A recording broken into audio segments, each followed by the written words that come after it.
Hello बच्चों, आप सभी का स्वागत है आपके अपने यूट्यूब चैनल में।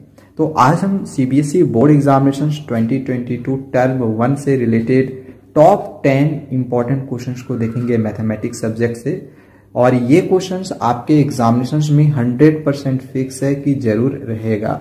तो वीडियो का पूरा शुरू से लास्ट तक देखते रहें। मैं आप लोग को शॉर्ट तरीका भी बताऊंगा कि आप इन क्वेश्चंस को कम से कम समय में कैसे बना सकते हैं। तो चलिए शुरू करते हैं वीडियो को। क्वेश्चन नंबर 1 दिया है, the decimal expansion of the sum of rational numbers 15/4 and 5/40 will terminate after. तो इसमें क्या करना है, सबसे पहले तो इसमें सम लिखा गया है तो इन दोनों का सम कर लेना है, 15/4 का और 5/40 का। इस तरह का एक क्वेश्चन आपका 100% फिक्स है कि रहेगा ही रहेगा। इसके बाद क्या करना है, आप ऊपर में आप लोग को प्लस करने का जरूरत भी नहीं है। फिर पहले क्या करो, इन दोनों को बस आप एलसीएम निकालो 4 और 40 का। तो 4 का टेबल में 40 आ जाता है तो एलसीएम कितना हो जाएगा, 40 ही रह जाएगा। ठीक है, अब इसका फैक्टर आप कर ले। ये फैक्टर करेंगे 2 2 जा 4, 2 0 जा 0, ये 2 1 जा 2, 2 0 0 और फिर हो जाएगा 2 5 जा 10। इस तरह से 2 का पावर 3 हो जाएगा, क्योंकि 1 2 3 3 बार 2 आ रहा है और एक बार 5। तो इस तरह से आया 2 का पावर 3 और 5, इस तरह से हो गया। अब इन दोनों में जो मैक्सिमम पावर हमें दिखाई दे रहा है वो 3 है। दैट मीन्स कि इसमें 3 डेसिमल प्लेसेस का आंसर हो जाएगा। ठीक है, आपको प्लस करने का भी जरूरत नहीं पड़ा और सॉल्व करने का भी जरूरत नहीं पड़ा। डायरेक्ट हम लोग यहाँ पे लिखेंगे 3 डेसिमल प्लेसेस, ये राइट आंसर होगा। ओके, चलिए नेक्स्ट क्वेश्चन नंबर 2 को देखते हैं। क्वेश्चन नंबर 2 में यहाँ पे अब दिया गया है, if sin a plus cos a is equal to √3 then the value of sin a into cos a। इस तरह का भी ट्रिग्नोमेट्री से एक क्वेश्चन आपका 100% फिक्स रखा हुआ है, ऐसा क्वेश्चन आएगा ही आएगा। ओके, तो इस क्वेश्चन को क्या करेंगे, हम इन दोनों में स्क्वायर कर देंगे, LHS और RHS में। ठीक है, हम लोग क्या करेंगे, यहाँ पे जो लिखा गया sin a plus cos a, इधर LHS वाला टर्म में इधर भी स्क्वायर करेंगे और √3 वाले में भी स्क्वायर कर देंगे। ओके, तो इसका स्क्वायर करेंगे तो साइन स्क्वायर ए हो जाएगा और इसका स्क्वायर करेंगे तो कॉस स्क्वायर ए हो जाएगा। और फॉर्मूला होता है साइन स्क्वायर ए प्लस कॉस स्क्वायर ए का 1। तो डायरेक्ट हम यहाँ पे 1 लिख लिए, क्योंकि एमसीक्यू है तो आपको जल्दी जल्दी बनाना है, आपको पूरा सॉल्व करके दिखाना है नहीं। तो डायरेक्ट हम यहाँ पे 1 लिख लिए। और ये a प्लस बी का होल स्क्वायर में टूट रहा था तो हम यहाँ पे a का स्क्वायर प्लस b का स्क्वायर कर लिए। अब 2ab होता है तो प्लस 2a, a के जगह पे कितना है साइन a और b के जगह पे कितना है कॉस a, ऐसे हो गया। √3 का स्क्वायर करेंगे यानी √3 इंटू √3। रूट को अगर रूट के अंदर सेम नंबर हो तो वो वही रह जाता है, √3 का स्क्वायर 3 रह जाएगा। अब ये वाला 1 इधर आके घट जाएगा, 3 में 1 घटा लेंगे तो 2 बच जाएगा और इधर भी 2 होगा, इधर भी 2 होगा, यानी 2 2 कट जाएगा। यानी sine a into cos a का वैल्यू कितना हो जाएगा, sine a into cos a का डायरेक्ट वैल्यू हम यहाँ पे 1 लिख सकते हैं। तो इसका राइट आंसर जो होगा वो 1 होगा। अब देखिए, मैं पूरा सॉल्यूशन नहीं कर रहा हूं क्योंकि यहाँ पे हमें जो एमसीक्यू क्वेश्चन बनाना है वो आप जल्दी जल्दी कैसे बनाओगे वो अब मैं आप लोगों को बता रहा हूँ। ठीक है, बाकी मैं सॉल्यूशन तो आपको करके बता ही दे रहा हूँ कैसे आप बना सकते हो। ओके, तो ये हो गया क्वेश्चन नंबर 2। क्वेश्चन नंबर 3 है, given that sin a is equal to 1/2। Sine a का वैल्यू कितना दिया गया है, 1/2 लिख लेते हैं। चलो, sin a का 1/2। अब साइन कितना डिग्री बराबर 1/2 होता है, तो साइन 30 डिग्री बराबर 1/2 होता है। तो यहाँ पे हम इस तरह से साइन 30 डिग्री लिख लिए। ये साइन कैंसिल हो गया तो a का वैल्यू कितना निकल गया, 30 डिग्री। बिल्कुल इसी तरह से हम cos b से b का वैल्यू निकालेंगे।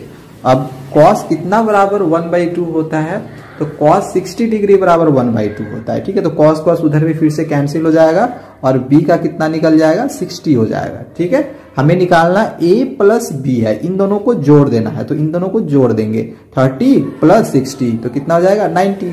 तो राइट आंसर ऑप्शन डी हो जाएगा 90। ठीक है, चलिए नेक्स्ट क्वेश्चन पे आते हैं। क्वेश्चन नंबर 4 में graphically the pair of equations, यहाँ पे 2 इक्वेशंस दिए गए हैं तो इसमें बताना है, ऑप्शन दिया गया है कि इंटरसेक्टिंग एक जगह पे इंटरसेक्ट करेगा एक पॉइंट पे, या फिर 2 पॉइंट पे इंटरसेक्ट करेगा, कोइंसिडेंट बनेगा या फिर पैरेलल बनेगा जो ग्राफ है उसमें।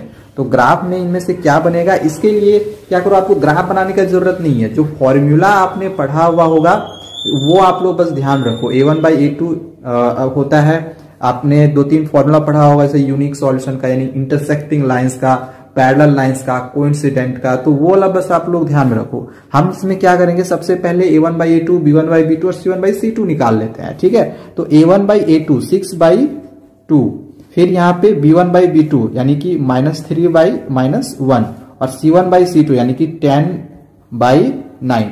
अब ये माइनस माइनस कैंसिल हो गया, ये 2 3 जा 6। यहाँ पे आप देखोगे कि ये 3 3 मिल रहा है, यानी ये दोनों इक्वल हो रहा है, लेकिन ये तो कैंसिल नहीं होगा, यानी ये नॉट इक्वल है। और एक यहाँ पे कुछ इस तरह से हम लोग का बन रहा है कि a1/a2 इक्वल टू आ रहा है b1/b2 और नॉट इक्वल टू आ रहा है c1/c2। तो ये वाला ग्राफ आपका कब बनता है, आप लोग ये वाला फॉर्मूला आपने कब पढ़ा होगा, ये आप थोड़ा सा ध्यान दो। ये तब होता है जब लाइन पैरेलल होता है, ठीक है। a1/a2 equal to b1/b2 not equal to c1/c2 कब होता है, जब लाइन पैरेलल होगा। कोइंसिडेंट होता है तो a1/a2 equal to b1/b2 equal to c1/c2 होगा। और एग्जैक्टली 1 पॉइंट का होता है a1/a2 is not equal to b1/b2। Linear equation in two variables में आपको ये बहुत अच्छे से ये एक चार्ट बना के दिखाया गया किताब में भी, और मैंने भी आपको एक वीडियो में ऑलरेडी समझाया हुआ है, ठीक है। सो इसका राइट आंसर क्या होगा, ऑप्शन डी, पैरेलल बन जाएगा ये। चलिए नेक्स्ट क्वेश्चन पे आते हैं। क्वेश्चन दिया गया है द नंबर 0.121212 और ये डॉट डॉट डॉट कर दिया गया है। इस क्वेश्चन को ऐसे भी लिखा जा सकता है, बार दे देगा, और इसको p/q के फॉर्म में लाना है। तो देखो इसको बनाने के लिए आप इसमें शॉर्टकट मेथड भी यूज कर सकते हैं, और इसको आप x मान के लंबे तरीके से भी बना सकते हैं। तो MCQ बनाना है तो इसको हम शॉर्ट से शॉर्ट तरीके में कैसे बनाएंगे, सिंपली क्या करेंगे, देखो इसमें क्या किया जा रहा है कि 1 2 1 2 रिपीट हो रहा है, तो 2 डिजिट में रिपीट हो रहा है, इसलिए नीचे में बस 2 9 लगा देना है और इसको कैंसिल कर ले। ये 3 का टेबल में आ जाएगा, 3 4 जा 12 और 3 3 जा 9, तो कितना निकल गया 4/33। ये ऑप्शन सी राइट आंसर होगा। ज्यादा बनाने का जरूरत ही नहीं है, अगर आप पूरा बनाने जाओगे प्रोसेस से तो ये बहुत ही ज्यादा लंबा बनेगा, ठीक है, इसलिए आपका समय भी लगेगा। डायरेक्ट इसमें जितना में बार है, जैसे 1 2 1 2 रिपीट हो रहा है तो 2 डिजिट में 1 2 1 रिपीट हो रहा है, तो डायरेक्ट हम 2 9 लगा देंगे नीचे में। अगर 3 में रिपीट होता तो हम नीचे में 3 0 लगा के कैंसिल कर देंगे। ओके, तो ये हो गया क्वेश्चन नंबर 5। नेक्स्ट आगे आते हैं। इसमें क्वेश्चन में दिया गया the distance of the point. यहाँ पे एक पॉइंट दिया गया, आप देखो यहाँ पे हम इस तरह से एक फिगर बना लेते हैं। 7 और जो 5 कोऑर्डिनेट है ये कहाँ लाइज होगा, लगभग मान के चलो यहाँ पे ये 5 है y एक्सिस में, ये y का वैल्यू 5 और इधर वाला जो होता है वो x का वैल्यू होता है यहाँ पे 7। फर्स्ट वाला x का वैल्यू, ये फर्स्ट वाला x का वैल्यू और सेकेंड वाला y का वैल्यू होता है। तो ये x एक्सिस है तो x की जगह 7 लिख दिए, ये y एक्सिस है तो y की जगह पे 5 लिख दिए। तो 7 और 5 लगभग यहाँ पे मीट करेगा। अब क्वेश्चन कह रहा है कि x एक्सिस से इस वाले कोऑर्डिनेट का जो डिस्टेंस होगा ये कितना होगा। तो मान के चलो यहाँ पे लाइज होगा तो x एक्सिस से डिस्टेंस बनाना है, यानी यहाँ से यहाँ तक का डिस्टेंस पता करना है। तो यहाँ से यहाँ तक का डिस्टेंस कितना है, ये देखो 5 ही है, यहाँ से यहाँ तक का डिस्टेंस 5 यूनिट है। तो इसका राइट आंसर क्या होगा, 5 होगा। इसमें कभी भी इस तरह के क्वेश्चंस में नेगेटिव आंसर आपका नहीं आएगा, ठीक है। अगर इसमें y एक्सिस लिख देता तो हम आंसर 7 लिख देंगे। यानी शॉर्टकट में अगर आपको बनाना होगा बिना किसी ड्राइंग का, बिना किसी फिगर का, तो ऐसा क्वेश्चन रहेगा कि डिस्टेंस निकालना है किसी पॉइंट का x एक्सिस से, तो y वाला आंसर हो जाएगा, यानी कि 5 आंसर होगा। और अगर y एक्सिस लिखा हो रहता तो 7 आंसर होता, मतलब उल्टा कर देना है, ठीक है। x एक्सिस में y वाला आंसर होगा और y एक्सिस के लिए x वाला कोऑर्डिनेट वाला आंसर होगा, ठीक है। ये हो गया क्वेश्चन नंबर 6। नेक्स्ट आगे आते हैं क्वेश्चन नंबर 7 में। Which of the following can not be the probability of an event. इसमें से कौन सा प्रोबेबिलिटी का कोई भी इवेंट नहीं होता है। ये भी आपके एग्जामिनेशन पॉइंट ऑफ व्यू से बहुत ही ज्यादा इंपॉर्टेंट क्वेश्चन है। 100% फिक्स का मैं इसमें गारंटी लेता हूं कि ये क्वेश्चन आपका आ जाएगा, ठीक है। तो इसमें से कौन सा नहीं है, तो इसके लिए प्रोबेबिलिटी का रूल ध्यान में रखना है कि कभी भी प्रोबेबिलिटी 1 से ज्यादा और निगेटिव में नहीं होता है। हमेशा इसमें क्या होता है कि आपका जो डिनोमिनेटर रहेगा वो ग्रेटर रहेगा न्यूमरेटर से। हमेशा न्यूमरेटर से जो डिनोमिनेटर है वो ग्रेटर रहेगा। तो 1/5 ये तो सही है, ये तो इवेंट होगा प्रोबेबिलिटी का। 0.4 तो पॉइंट को हटाएंगे, पॉइंट के जगह पे 1, इसके बाद एक नंबर है 1 0, तभी भी देखो डिनोमिनेटर ज्यादा आ रहा है तो ये भी इवेंट होगा। 4% को तोड़ते हैं तो नीचे 100 आता है, अभी भी डिनोमिनेटर ज्यादा आया। और इस वाले क्वेश्चन में देखो तो डिनोमिनेटर कम है, सो राइट आंसर ऑप्शन डी होगा। ये प्रोबेबिलिटी का इवेंट नहीं होगा, ये 1 से ज्यादा हो जा रहा है। अगर आप इसको डिवाइड भी करोगे 8 को 9 से इस तरह 9 को 8 से इस तरह डिवाइड करोगे तो 8 1 जा 8 आएगा, 9 में 8 घटाएंगे तो 1 पॉइंट, यहाँ पे 0 और 8 1 जा 8 1.1, यानी कि 1 से ज्यादा आ जा रहा है। सो प्रोबेबिलिटी 1 से ज्यादा नहीं होता है। अब चलिए नेक्स्ट क्वेश्चन आगे आते हैं, क्वेश्चन नंबर 8 में। सो 8 नंबर दिया गया है, if the probability of an event is p then the probability of its complementary event will be. अब इस तरह का क्वेश्चन भी आपके एग्जामिनेशन में आने के हाई चांसेस हैं, क्योंकि थोड़ी से अलग क्वेश्चन है, आपको ये किताब में भी जल्दी देखने को नहीं मिलेगा। तो इसके लिए एक फॉर्मूला मैं आप लोग को बता देता हूं कि प्रोबेबिलिटी यानी कि p plus probability of its complementary is equal to होता है 1। तो यहाँ पे आप प्रोबेबिलिटी ऑफ इट्स कॉम्प्लीमेंट्री लिखोगे, ठीक है, ऐसे लिखना नहीं है, मैं आप लोगों को समझा रहा हूं। अब ये वाला p अगर इधर आ जाएगा तो probability of its complementary event का जो फॉर्मूला निकल के आएगा वो क्या हो जाएगा 1 माइनस p। तो ये ऑप्शन सी राइट आंसर होगा, ठीक है, 1 माइनस p। नेक्स्ट क्वेश्चन आगे आते हैं, क्वेश्चन नंबर 9 में। The line x plus 3y is equal to 6 meets the y axis. इसमें से कौन सा सही होगा ये बताना है। तो इसमें देखो क्या करना है, x का इसमें से कोई भी वैल्यू लो और y से इसमें से हम क्या करेंगे, ऑप्शन चुन के बनाएंगे। जैसे अभी बताए हम कि जैसे 0 और 1 है तो x वाला फर्स्ट वाला x का वैल्यू होता है, सेकेंड वाला y का वैल्यू होता है। तो x के जगह पे अगर हम यहाँ 0 पुट कर दिए प्लस y के जगह पे हम 1 पुट कर दिए, 3 1 जा 3, तो ये 3 ही होगा। तो यहाँ पे इसमें से कुछ ऐसा ऑप्शन लेना है जिससे कि RHS वाला जो टर्म में पुट करने पे इधर वाला सॉरी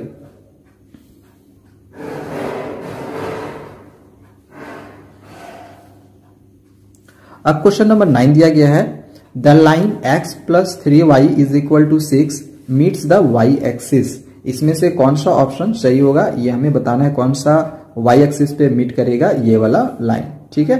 तो इसको हम कैसे बना सकते हैं, इसमें से ऐसा वाला क्वेश्चन अगर आ जाता है तो आपको क्या करना है, ऑप्शंस लेके बनाना है। जैसे अभी मैंने आप लोग को बताया कि जो फर्स्ट वाला जो कोऑर्डिनेट होता है वो x का वैल्यू होता है और y वाला जो सेकंड वाला जो होता है वो y का वैल्यू होता है, ठीक है। तो आपको क्या करना है कि ये जो LHS वाला टर्म है x प्लस 3y, तो x प्लस 3y में ये सारे वैल्यू पुट कर करके देखने हैं कि इसमें से कौन सा वैल्यू पुट करने पे ये 6 आ जाता है, ठीक है। जैसे अगर हम 0 और 1 को इस LHS वाले टर्म में पुट करेंगे, 0 प्लस 3y, तो x के जगह पे 0 पुट किए और y की जगह पे 1 पुट किए, तो 0 का 0 ही रह जाएगा, 3 1 जा, ये क्या हो जाएगा 3 रह जाएगा। तो 6 तो आया नहीं, तो ये ऑप्शन आपका सही नहीं होगा, ठीक है। अब यहाँ पे अगर हम 0 और 2 पुट करेंगे तो फिर से 0 और y का वैल्यू 2 पुट कर दिया, देखो 3 2 जा 6 हो गया, प्लस 0 करेंगे 6 ही रह जाएगा, RHS वाला टर्म मिल गया। सो इसमें राइट आंसर क्या होगा, ऑप्शन बी। तो ऐसा क्वेश्चन आएगा तो आपको ऑप्शन लेके बनाना है, ठीक है। x एक्सिस x कोऑर्डिनेट और y कोऑर्डिनेट को पुट करके देखना है, RHS वाला टर्म आ जाएगा तो ये आपका आंसर जो होगा वही हो जाएगा, ठीक है। सो इस तरह के क्वेश्चंस भी आपके एग्जामिनेशन में आने के हाई चांसेस हैं, तो इन क्वेश्चंस की तैयारी आप लोग जरूर कर ले। और एक लास्ट जो क्वेश्चन है वो हमने लिया हुआ है केस स्टडी बेस से रिलेटेड। चलिए इस क्वेश्चन को देखते हैं। ये जब भी आप केस स्टडी वाले क्वेश्चंस को देखो तो जो भी चीजें शुरू में होती है वो आप बिल्कुल भी ना पढ़ो, डायरेक्ट आप लोग क्या करो, जो MCQ क्वेश्चन है वो निकालो और उसको बनाने का कोशिश करो, और नहीं समझ में आए फिर आप लोग को फिगर वगैरह या फिर ऊपर में पढ़ना है। ये टिप्स है केस स्टडी वाले क्वेश्चंस को बनाने का। तो ये वाला क्वेश्चन दिया गया है, the shape in which wire is bent is. इस तरह के शेप को हम क्या कहेंगे, इस तरह के शेप को हम क्या कहेंगे, तो जो यू शेप होता है चाहे ऐसे हो या फिर ऐसे हो तो इसको हम कहते हैं पाराबोला। सो राइट आंसर क्या होगा, पाराबोला, ठीक है। तो ये हो गया क्वेश्चन नंबर, यहाँ पे इसको आप ABCD कर सकते हैं, 10 का A 10 का B, ठीक है। नेक्स्ट क्वेश्चन यहाँ पे दिया गया है, how many zeros are there for the polynomial shape of the wire. तो यहाँ पे ये जो वायर है इसमें कितना जीरोज है ये हमें फाइंड करना है। तो आपको ये देखना है कि x एक्सिस पे ये वाला वायर कितने जगह पे टच हुआ है। तो यहाँ पे एक बार टच हुआ है और एक बार यहाँ पे टच हुआ है, यानी 2 बार टच हुआ है। तो इसमें नंबर ऑफ जीरोज कितना निकलेगा, 2 निकलेगा।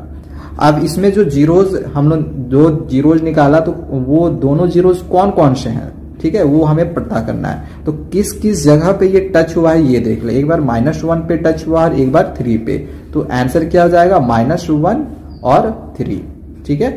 अब इसी का हमें क्या करना है, एक पोलिनोमियल एक्सप्रेशन बनाना है। तो जैसे अभी ऑप्शन हमने ये चुना था -1 और 3, यानी कि इसमें से आप एक ले लो अल्फा का वैल्यू -1 और एक ले लो बीटा का वैल्यू 3। अब पोलिनोमियल का जो एक स्टैंडर्ड फॉर्म होता है वो होता है x square minus alpha plus beta. तो अल्फा की जगह पे -1, बीटा की जगह पे यहाँ पे 3 पुट कीजिए, ठीक है। और यहाँ पे एक्स होता है और प्लस होता है अल्फा बीटा ऐसे। तो अल्फा की जगह पे जो वैल्यू हमने यहाँ पे लिया था -1 वो ले लेते हैं और बीटा की जगह पे 3 ले लेते हैं। यहाँ डबल साइन आ रहा है तो इसको हम ब्रैकेट में लिए, ये एक्स स्क्वायर जैसे का वैसे ही होगा। अब यहाँ पे देखो 3 में 1 घटाएंगे तो 2 होगा, क्योंकि माइनस प्लस माइनस माइनस हो जाएगा, 2 हो जाएगा। तो ये हो गया -2 और ये एक्स जैसे का वैसे ही होगा, ये प्लस माइनस माइनस हो गया, 1 3 जा 3, यानी कि एक्स स्क्वायर -2x -3 ये राइट आंसर होगा। एक्स स्क्वायर -2x और -3 ये ऑप्शन सी, ठीक। एक लास्ट क्वेश्चन दिया गया है कि what is the value of polynomial if x is equal to. अगर x का वैल्यू 2 होगा तो उसका वैल्यू क्या निकलेगा पोलिनोमियल का। तो इसमें क्या करना है, जहां पर x है वहां पे बस 2 पुट कर देना है। जैसे ये वाला हम लोग का राइट आंसर आया था, ठीक है, सी वाला। तो इसमें x का वैल्यू हम 2 पुट करेंगे, तो 2 का स्क्वायर यानी कि 4 माइनस है, फिर यहाँ पे 2 पुट किए तो 2 2 जा 4 हो जाएगा और फिर से माइनस है और ये 3 है, तो 4 में 4 घटाएंगे तो 0 हो जाएगा, ये सिर्फ बच जाएगा -3। सो ये ऑप्शन डी राइट आंसर हो गया। ये आप लोग के लिए बहुत ही ज्यादा इंपॉर्टेंट क्वेश्चन है और इसी तरह की वीडियोस मैं लाता रहूंगा और भी इंपॉर्टेंट क्वेश्चन्स के बाकी भी सब्जेक्ट के, चाहे वो साइंस हो, सोशल साइंस हो, इंग्लिश हो, हिंदी हो, सारे सब्जेक्ट से मैं आप लोग इंपॉर्टेंट क्वेश्चन दूंगा। तो चैनल को आप लोग जरूर सब्सक्राइब करके रखिए। Thank you.